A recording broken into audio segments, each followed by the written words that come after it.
嚟緊咧，我哋第二場咧就係何蘭生校長啦，佢將會分享領導就唔單止係管理，仲會可以打造一啲屬於你自己嘅嘢喺裏邊嘅喎。咁我都有興趣，何校長你嘅教育願景係乜嘢咧？咁樣。啊，都聽到嗬，大家係咪清楚？好啊，咁大家好啦，咁啊，我係何蘭生啦。咁頭先聽咗關校長分享，都其實一路聽嘅時候咧，諗下自己同佢條路一齊都有好多相若嘅地方啦。咁我諗我自己嘅經歷咧，我以下落嚟咧，用一個我自己嘅故事同大家分享我嘅教育路啦。等我一陣啦。咁我自己少少介紹自己先啦。咁其實我從事教育工作都好多年啦，都差唔多40年啦。咁同大家一樣，其實我都當時係做過幼稚園老師，跟住做校長。咁我比較特別啲咧，其實因為喺我成個教育路上面咧，我開辦咗好多唔同嘅學校，係啦。咁我就算自己，因為我自己保良局做啦，咁其實我保良局工作都有超過咗33年。咁都可能對一般人嚟講都好多呢個問題會問我啊，點解可以做到咁耐？咁一陣間希望之後有時間可以大家分享。咁其實當中我有好多學習啦，因為真係透過開辦唔同嘅幼稚園，一手一腳自己去設計啊、請人啊、建立團隊咧。我相信呢個對我嚟講嘅成長係一個好大嘅一個學習咯。咁同埋喺當中裏邊咧，因為開幾間嘅幼稚園咧，都係唔同嘅地區啦、唔同嘅挑戰啦、唔同嘅困難啦。咁所以我都嘗試用呢個故事去話俾大家聽，我成個教育嘅歷程，希望都俾大家知道啊，其實個願景唔係講係一個好短暫，我哋應該係一路路累積，將呢啲經驗去一路承傳落去。同埋咧其實我哋成日都講咧，我哋日日都係一個新人嚟嘅，即係好多嘢學啊，好多嘢要知，唔係做咗校長之後就我就得㗎啦，因為我已經係一校之長啦，我就可以完全去做好晒。咁所以你睇翻我有開幾間幼稚園間，我都會用呢啲嘅一啲嘅開辦嘅經驗啦，同埋裏邊嘅歷程啦，同埋話俾大家聽，其實裏邊對我哋自己有咩得着同埋挑戰啊咁樣。咁除咗開3間幼稚園咧，其實我最後咧，我應該講可以最後，因為我8年前咧又為第3間幼稚園咧開埋一間幼兒中心，即係睇到發展嘅趨勢，就覺得啊，出生個人口都不斷去下降。咁如果我為學校發展嚟講，我依間新嘅學校可唔可以將佢增加一啲競爭嘅能力，去希望佢嘅收生啊，或者喺嗰個服務上面可以擴闊一啲嘅時候咧，所以我就為咗最後我應該講最後啦，因為係啦，開辦幼稚嚟講咧，我依間學校咧，我就申請埋一個幼兒中心，係啦。咁呢個都係而家睇翻轉頭都覺得啊，都係一個好嘅開始啦咁樣。咁我自己本身喺教育工作度咧，除咗做幼稚園嘅校長之外咧，其實我都有喺一啲公職上面咧有一啲擔當。咁點解我會同大家分享？就係話我都話俾大家聽，其實眼界都要擴闊嘅，即係除咗喺自己學校裏邊咧，大家可以參與，有機會嘅時候去展示你自己個即係個才能啊，或者你自己個經驗，向業界又好，或者向一啲我哋講議會啦，或者一啲政府嘅部門咧，其實咧都係對自己嚟講嘅一個增潤咯，係啦。當你去涉獵唔同層面嘅時候咧，其實都幫大家擴闊咗個眼光之餘咧，其實係幫到自己一個人成長啦。咁我而家現職嘅公職，譬如我都有係喺教師及校長專業發展委員會裏邊，我都係一個委員啦。另外行政長官卓越教學督導委員會咧，我都係一個委員，咁呢個都係我現職嘅工作。咁之前喺教育局咧，其實我都有做交通會嘅委員啦，同埋頭先有講到幼稚園計劃咧，咁當時我都係有份裏邊擔當委員嘅工作。咁我特別都想提下我呢個義務工作，其實咧我係一個童軍啦，係啦，我喺童軍總會，我而家嘅職位係助理香港總監，咁都有超過我呢個義務工作應該都差唔多有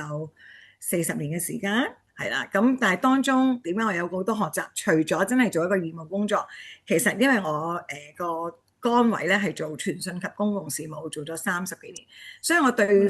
個應對傳媒嘅工作啦、危機處理啦，或者係一啲大型嘅活動咧，我嘅經驗其實都喺度嚟。咁翻咗嚟之後咧，又幫咗我喺工作上面。咁所以我自己喺辦學團體裏邊咧，我都係做一啲大型活動嘅統籌嘅工作，係啦。咁所以我成日覺得有啲嘢係相輔相成嘅。當你有付出咗，或者有處理咗，同埋讓我哋更加去鞏固到自己個學養又好，同埋一啲豐富嘅經驗咧，其實都幫到喺學校裏邊嘅工作。所以我都鼓勵大家咧，有機會嘅時候，係啦，都多啲參與可能一啲同幼教有關係嘅一啲團體啦，甚至乎你一啲義務工作，你有興趣又有時間啦，當然要時間嘅。咁大家可以咧去多啲，都可以唔同嘅涉獵。呢個都係幫咗大家可能一啲喺個人際網絡上邊啦，或者一啲資源上面嘅應用咧，其實都幫咗好多。咁呢個就係我大約講頭先嘅，我開辦咗幾間唔同學校啦。其實我第一間喺保良局開辦嘅學校咧，喺天水圍，係啦。咁跟住就係紅磡呢間啦，係啦。李長星其實我由開校到而家第二間，我喺呢間學校做校長就做咗32年啦。咁另外我當中咧，亦都機構委任我做咗一間學前教育服務中心，亦都係保良局嘅第一間學前教育服務中心。係啦，咁我都喺裏邊做咗差唔多由開辦到完結嘅時候，都差唔多有10年嘅時間。咁我最近一間開辦嘅學校咧，就係保良局李樹福幼稚園啦，係啦。咁呢個都係我一路落嚟嘅經歷啦。咁喺個當中咧，我都會同大家講下，其實咁多次累積咗一啲創校經驗咧，其實係一啲校舍嘅環境創設啦，建立團隊工作咧。呢個都讓我自己一路實現自己嘅教育嘅願景啦。我點解會咁樣講呢？其實由第一間嘅時候，自己經驗都唔係好多啦。當時咧，只係設計一間學校，或者同一啲團隊，同我哋工程部嘅同事去諗下，依間學校點樣設計啊，裝修好佢就得㗎啦。有課室係啦，有台有凳。咁當我做到第3間幼稚園嘅時候咧，其實我就一路累積咗自己一啲教育嘅理念啦。我希望小朋友點樣學習啦。我希望為佢哋營造一個乜嘢嘅教學環境啦，我真真正正可以喺第3間幼稚園裏邊咧去實踐咯。咁呢個我自己好滿足嘅，因為對自己嚟講一個挑戰啦，同埋其實都得到辦學團體嘅信任啦。我相信先至有。咁當然當中咧好欣賞就係有好多人嘅幫忙啦，即係包括我啲老師啦。我啲前輩啦，係啦，無論喺辦學團體嘅前輩啦，周圍我哋頭先成日講啦，我哋個建立嘅人際網絡，其實裏邊當中係好多人咧係俾咗好多唔同嘅意見，甚至乎去申請學校嘅時候點樣去讓一間學校順利嘅過渡，因為我係接辦一間學校啦，最後都係有好多以前教育界嘅一啲前輩啦，係俾咗一啲好嘅經驗，讓我哋咧，讓我每一次嘅過程都好順利咯嚇。咁我呢個都係好感恩嘅。嗱，依家係我第一間開辦嘅喺保良局嘅幼稚園啦。咁點解保良局咧會俾一個黃毛丫頭嚟一入嚟就開一間學校咧？其實呢個咧同我之前嘅經歷好有關係，因為我做咗4年老師咧，我自己當時任職嘅學校嘅校長咧，佢就邀請我去加入另外一個團體咧，去開辦一間幼稚園。所以就住呢個開辦經驗咧，我在4年之後我去考保良局嘅時候咧，佢會好欣賞就呢個應徵者咧，佢有一個開辦學校嘅經驗，所以咧我哋揾佢嚟開辦咧應該比較穩妥啦咁呢個咧想話俾大家聽就係話機遇咧係要自己去掌握嘅。咁有時我哋會怕，有時我哋會擔心我哋是否可以應付得嚟，但係你要記住一樣嘢咧，就係每個人都有佢嘅能力咯。只要你去努力去做，同埋咧不恥下問啦，我成日咁講，係啦，唔識嘅真係要去問，同埋你要虛心受教，係啦，呢個都係因為好多人走過佢嘅經驗，佢個路，其實佢俾咗好多意見咧，都係佢一啲嘅經驗咯。所以我相信呢樣嘢都係幫到大家，同埋正如頭先關校長所講啦，唔好計較，係啦，做多啲唔緊要，尤其是做老師嘅時候，可能好多都唔係你崗位以來嘅嘢。譬如我做老師嘅時候，我唔係淨係自己教我班，我會幫手一啲校務處一啲行政嘅工作。其實喺當中裏邊，我幫到同事都係我自己嘅得着。原來有啲行政工作我又涉獵咗，我又知道多啲嘅時候咧，其實對我去接任一個新嘅工作嘅時候咧，我自己個經驗又會多咗，同埋認識嘅人亦都多咗咯。係啦，因為當時做一啲幫手校長一啲行政工作嘅時候，可能喺啲地區啊，喺啲學校裏邊啊，其他社區裏邊嘅學校，大家又建立咗一啲網絡，咁識咗好多唔同嘅老師啊、主任們啊，咁當大家一齊去面對一啲相同嘅問題嘅時候咧，大家都可以將呢啲經驗去同你哋分享咯。咁當時天水圍咧，其實係一個好荒蕪嘅地方啦。我自己住市區，咁所以呢個對我嚟講咧，來回係3個鐘頭翻工，係啦。咁我都冇諗過，即係覺得都係一個機會啦，我都要去試啊咁所以咧我就去應聘咗呢個工作，同埋亦都受好彩啦，係啦，請咗我啦。咁但係咧亦都好特別咧，我做咗呢間學校咧8個月嘅時間咧，保良局就調咗我出嚟紅磡啦。係啦，咁呢間就其實開幕嗰陣時咧，我已經唔喺度噶啦，因為我已經係離開咗依間，去咗另外一間保良局學校。咁我想話俾大家聽咧，當時遇到嘅困難咧就係人哋覺得你都係一個妹妹仔啦，係啦，咁同其尤其是咧做裝修工作嘅朋友咧，係啦，佢更加唔係好睇得起你啦。係啦，因為你完全冇經驗啊，覺得你好細個啊，咁同埋我哋咧所有以前喺保良局嘅校長都係好有經驗，係啦，好有佢嘅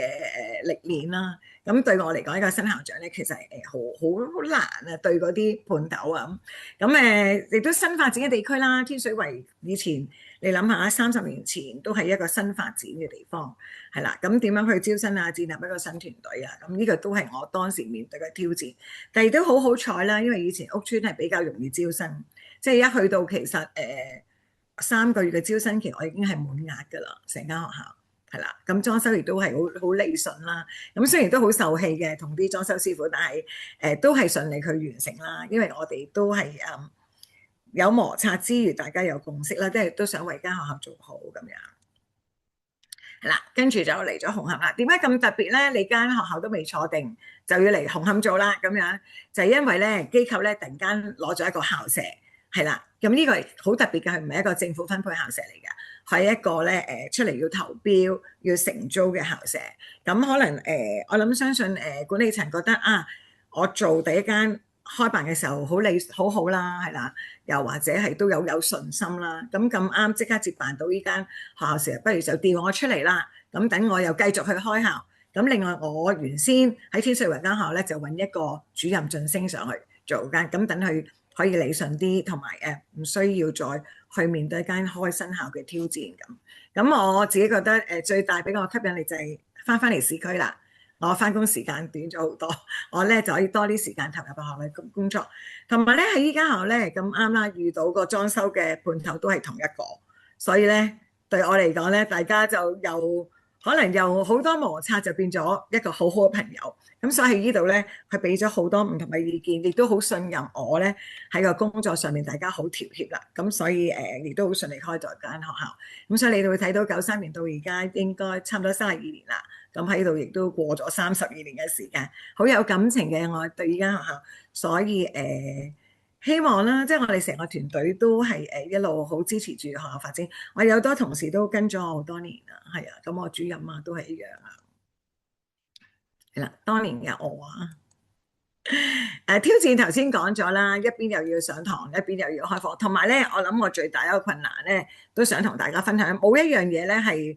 冇挑戰噶。咁譬如呢間學校咧，其實第一年咧，我哋得60個學生，你諗下，我7月先接收，9月開課咯，其實係過晒招新期噶。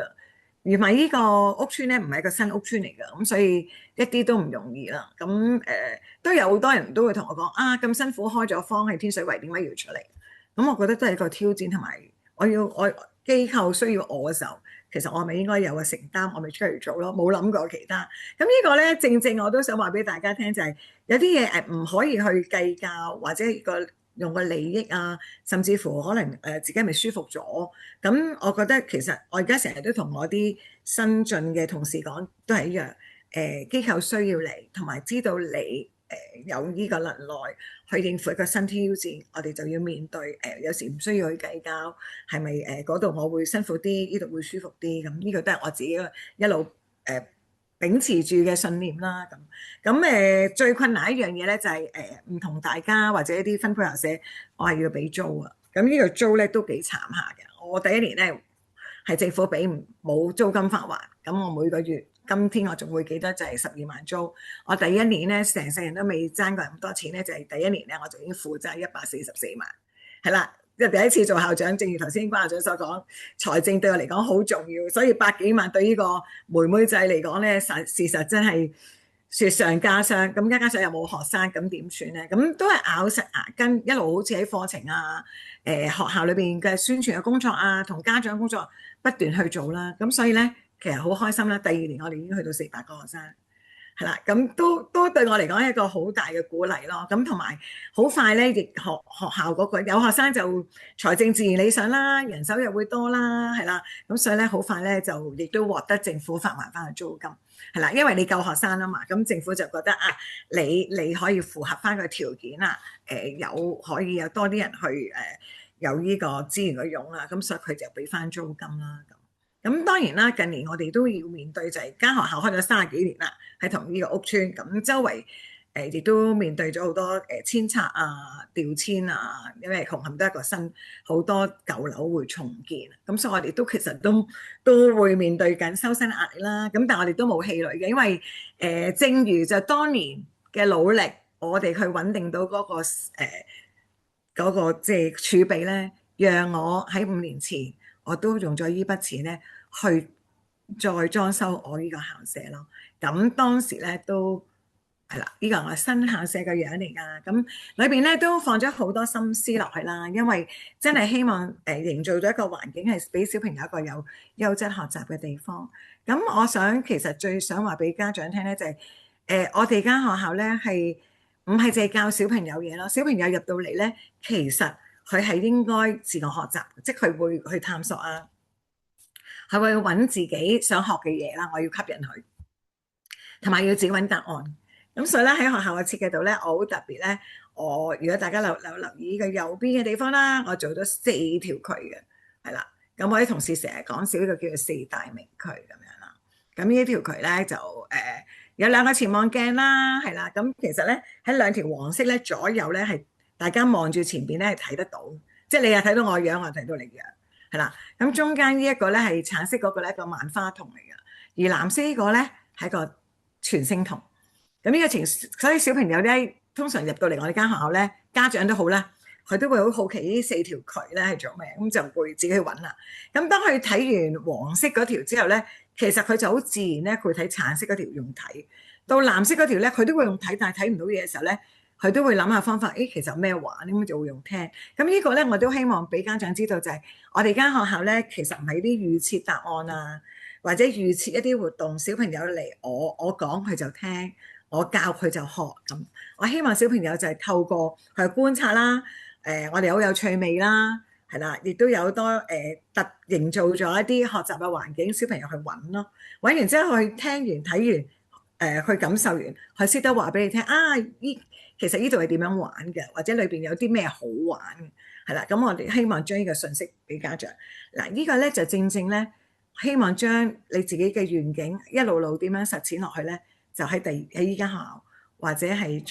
再之後一啲機遇裏邊咧，去湧現出嚟咯。咁呢個真係到自己可以用心去設計咯，用自己嘅諗法去做嘅時候咧，就營造咗好多呢啲情景。咁所以咧，而家喺理財童聲裏邊咧，有好多一啲環境嘅創設咧，都花咗好多心思咧，去俾小朋友一個學習嘅基地咯。依個我哋洗手間啦，係啦，所以入到嚟咧，其實唔好覺得依間學校30幾年。係啦，咁都係因為一個用咗一個設計落去，咁呢個咧都幫到校收生嘅一啲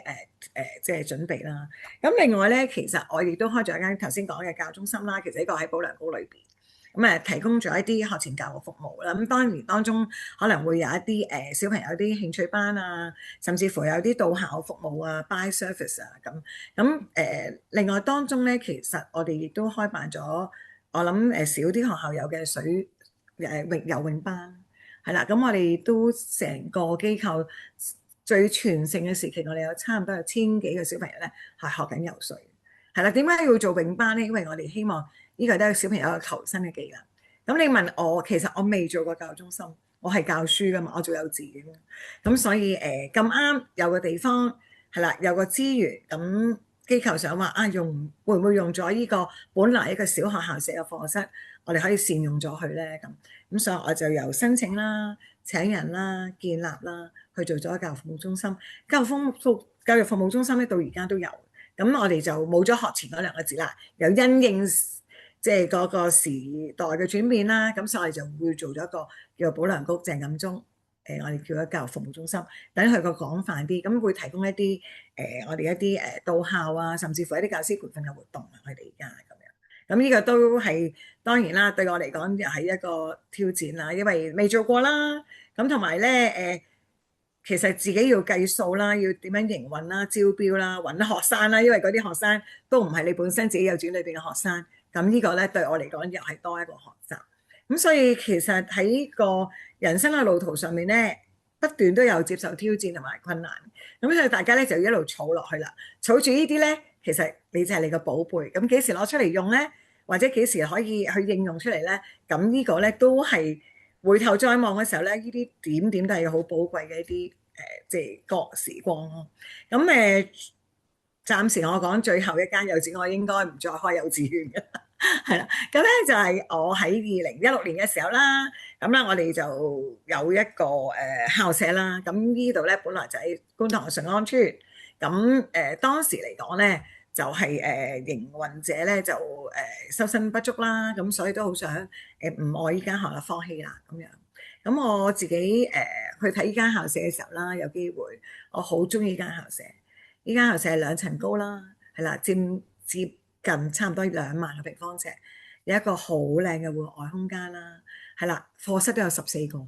咁所以好吸引。但係咧又會擔心啊，個屋邨咧已經40年咯喎，如果我哋咧攞嚟做嘅時候，會唔會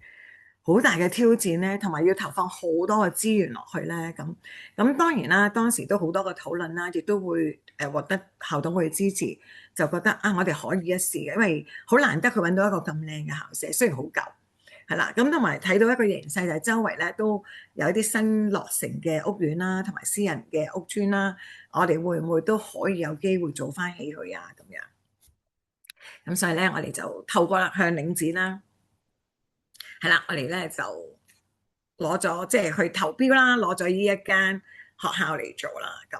咁當時自己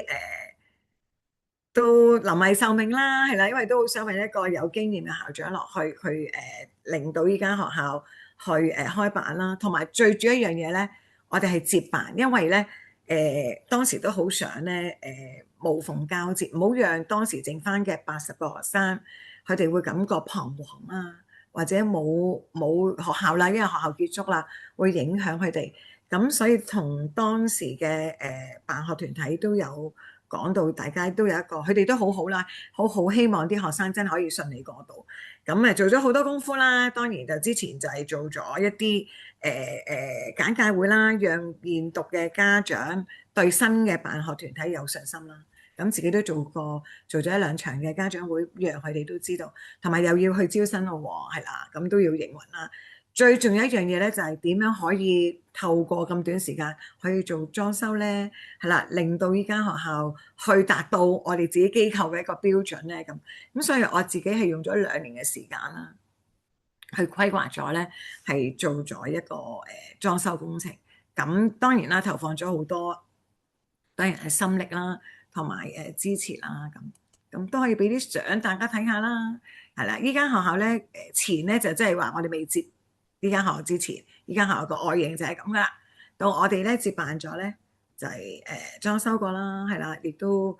打造過一個新嘅學習嘅環境啦，改咗名啦，咁樣係啦。以前咧就啲課室係咁舊嘅，係啦，因為間學校真係運作咗差唔多40年。事實學生唔夠嘅時候，資源亦都會不足，係啦。咁但係都好乾結嘅，即係佢哋之前間辦學團體都係做得好好啊，只不過因為一啲資源問題，所以唔能夠可能大嘅翻新啊，或者佢再重新去規劃，咁我哋又再將佢完全去打造啦。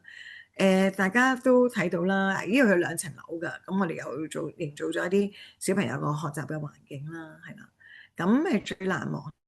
呢個我哋依間我有14個課室，所以佢有圖書館，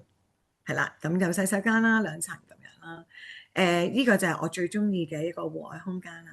係啦，咁裏邊咧都俾到我有好多啟發啦。因為之前都參觀咗好多唔同學校，自己亦都咁多年嘅經驗。我希望咧將依間學校打造到就係小朋友咧可以感覺到四時嘅變化。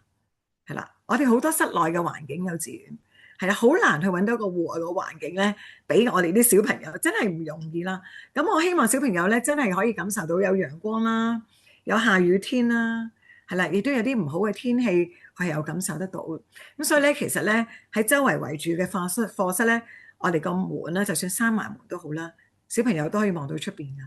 係啦，同一般嚟講嘅設計咧，唔希望小朋友受到出邊環境影響咧，係兩件事嚟。咁同埋呢一個咧，我哋都用咗一個環保木咧，我係希望小朋友咧可以喺裏邊咧做一啲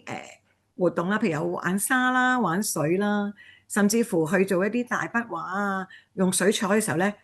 做完污糟邋遢都好啦，只要用水一沖咧，呢個地方就可以乾潔翻。咁正正呢個理念啦，呢個概念啦，我哋就打造咗依間咧，做咗一間好大自然嘅教室，係啦。咁我有沙池啦，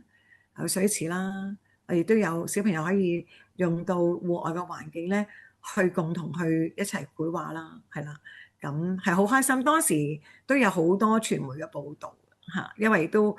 可能好少間學校咁大，同埋我哋去接辦咗一間咁舊嘅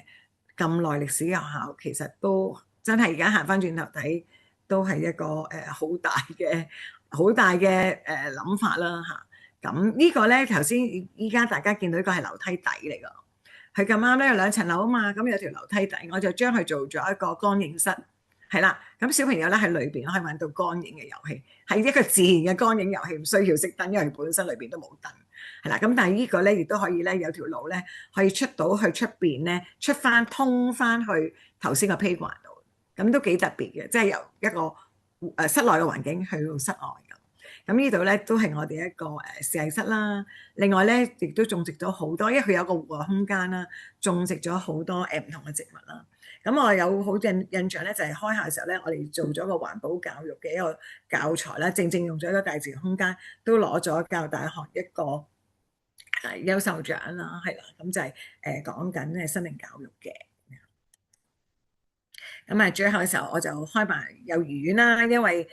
其實都好多諗法嘅當時，因為依間學校個額咧差唔多去到700個額，咁我哋點樣可以讓佢一路可以收生都可以咁多，又做得好咧？咁其實就諗下，如果開兩歲班會唔會幫到之後嘅收生咧？咁呢個都引證到我哋今天啦見到嘅情況啦。咁如果我哋收到兩歲班都可以提早去收到一啲合適嘅學生，去幫到學校嘅轉入發展啦，係啦。咁契機啦，頭先都講咗啦，其實我哋有戶外空間，亦都有個好大嘅環境嘅創設。咁但係依間學校咧有一個好可愛嘅地方咧，就係所有課室咧有14個，咁我哋可以完全去調配到有全日班、有半日班，全部都申請晒，係啦。咁呢個咧亦都辦學團體有好多嘅信任啦，所以咧除咗調咗我校長過咗去之外咧，其實仲有我哋一個資深嘅主任啦。亦都有書記啦，都係一啲其他學校喺我哋屬校裏邊調配，所以當時我哋嘅團隊咧係好強大嘅，我覺得哇，即係好開心，因為創辦咁多間學校嘅時候都未試過有一個團隊咁穩妥，咁就正正睇到其實辦學團體即係管理層對我哋嘅重視同埋個信任啦。咁其實間學校咧由80幾人，我哋第2年咧就已經去到200幾人啦，係啦，而家間學校有300幾人。係啦，當中咧，我哋都有全日班，佔嘅比例都係比較多。咁有困難嘅，因為當時咧，其實有啲家長咧好中意保良局嚟做，因為辦學團體嘛，同埋咧好多個信任。但係咧，我哋同以前個辦學團體可能有少少唔同啦，喺個教學宗旨上面。咁有啲家長仲係覺得對學校有期望咧，就係覺得學得深就等於學得好，係啦。我都面對緊呢個挑戰嘅，當時係啦，都會有同我哋講話點解教得咁淺啦，係啦，點解會冇默書測驗考試啦咁啦，係啦，即係類似呢啲佢都有呢啲提問啦。咁我當時只能夠話俾佢聽就係話我哋好快就俾家長觀課，係啦，好困難之餘都俾家長觀課，好多新同事因為太多新老師，我希望家長明白就係話我哋嘅教學方法點樣讓小朋友學得好咯。咁都證明到 OK 嘅，係啦，穩定到個人數啊咁樣，係啦。咁我都喺度講翻啦，點樣可以裝備自己接受呢個新機遇啦。嗱，呢個咧時間個關係啦，我盡快啦。咁其實我成日覺得當日嘅裝備咧，呢個係無論你做老師定係校長，你都要有，係啦。點解我講儀容端莊、談吐得體咧？其實咧，你喺呢個時間咧，建立你嘅人際關係，做老師嘅時候咧，其實對你將來做校長嘅時候咧，都有一大好大嘅影響。點解咧？因為讓人信任，讓人哋去尊重，讓人去認定你嘅能力咧，其實唔係你做校長嘅時候先至要有，你而家做老師就要有，因為你會一路路去建立呢個人際嘅關係喺度噶嘛，人哋會一路睇住你啊，做嘢係點啊，會唔會有一個好嘅協作能力啊？你嘅溝通能力係點樣啊？係咪可以同人哋一齊共同合作？我成日同老師咁講一樣嘢就係，唔係一個人叻就得㗎，我哋要一齊叻㗎。你要影響到人，同埋咧要幫到人，係啦，要互相尊重。我見有啲同事都好自我嘅，係啦，即係而家佢好叻。咁但係點樣去帶動到你嘅朋輩啊，你嘅同事同你一齊叻咧？嗱，呢樣咧就係最好嘅一件事啦。咁同埋要勇於真係接受挑戰同埋責任感。咁點解頭先講呢個故事就話俾大家聽？我今日可能我回頭望翻自己教育路，我都無悔嘅，因為自己覺得我都做咗好多樣嘢，無論我個傳承啦、我嘅影響力啦、我自己嘅學生等等啦、家長嘅建立啦，係啦。點解話好中意喺保良高理財重識？係因為我成日講笑，我喺地鐵站翻嚟呢個10分鐘路程咧，我每一天咧最少都要同20個家長咧喺條路上打招呼㗎，因為大家就一齊喺度大。咁呢個咧唔係淨係教育攞翻嚟，呢個係因為你讓人有個親和力，有個信任，同埋已經係做朋友。咁所以呢個咧都係用錢買唔到。咁呢個咧就係你嘅團隊嘅裝備啦。點樣可以建立呢個團隊咧？都係做校長一個必要條件。咁頭先關校長都講咗好多，我唔特別去再提啦。咁只不過就話即係話俾大家聽，其實呢幾樣嘢我哋都需要共同承擔責任同埋持平公正咯。我覺得呢個係好重要嘅，係啦，因為同事都係睇住你，係啦。如果你有偏袒或者咧，其實係大家建立到唔互信咧，建立唔到咧，其實會阻窒咗你哋嘅發展同埋個大家嗰個團結咯。咁所以我希望呢個大家可以掌握啦。最後咧都係俾大家個即係鼓勵啦。我哋 be prepared，我哋其實成日都有一個準備嘅心，咁我哋有應付任何挑戰都唔係一個問題啦。咁我對同今日嘅分享就係咁多，多謝大家。多謝何校長嘅分享啊！真係見到中間真係好多起起跌跌啊，好多嘢做咁樣。好，我問下與會者，大家有冇問題想問何校長先？